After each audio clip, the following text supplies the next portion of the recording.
one of the leaders of a group that's been in existence for some time called Stop the Noise is a lawyer, and so filed a lawsuit not against the FAA, not against the normal kinds of places, but filed a lawsuit against the pilots themselves. If the courts, and this is in state court, would allow a community or an individual to file a lawsuit and win against pilots, we would have... You're watching Aviation on DVD.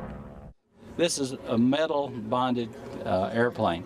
That's the reason when you look at it out the wing and all through the fuselage, you don't see any rivets or any protrusions, which makes it very slick going through the air, which helps with the speed. That's the reason it outperforms airplanes that have the same 180 horsepower. In addition, we've certified various new options in the way of avionics, the 530 and the 330, which is a very important piece of equipment. The 330 transponder from Garmin is really a breakthrough for traffic avoidance. I'm standing here with Doug Stewart, who's the National CFI for 2004 at Kleinkill Airport, which is about 15 miles southeast of Albany, New York. Perfect day, and we're standing in front of this Wacko, which is about what years? I believe 1937.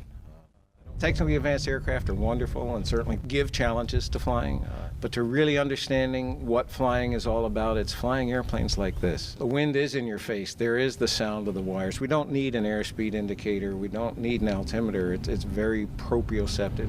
On my website, I talk about safety and the heart and soul, and to me, this is the heart and soul of flying. In the early lessons, when we're teaching flying, the early lessons are to teach the four fundamentals: straight and level, climbs, descents, and turns. And I don't care what airplane you have, whether it's a Wacko or a J3 Cub or a Cirrus SR-22, the fundamentals remain the same. And we're dealing with four forces: thrust, drag, lift, and weight. Those don't change. You get a sense of feel. Where does that throttle have to be? What does the engine sound like? And then you glance at the tachometer to make sure that the engine speed is about where you need it. If I were to show you the checklist out of my Super Cruiser, it's one little piece of paper about that long. In the Cirrus, we go to the MFD, the Avidyne MFD, and we pull up checklist after checklist after checklist, and some of them have 20, 30 items on the checklist that have to be checked off before we can take off. In this aircraft, I mean, it's just so basic. In the engine run up, we bring the engine up to RPM, we check our mags, we check our carb heat, check our oil temperature and pressure, and that's pretty much it. The before takeoff checks, making sure that you have no mixture to concern yourself with, or you don't have to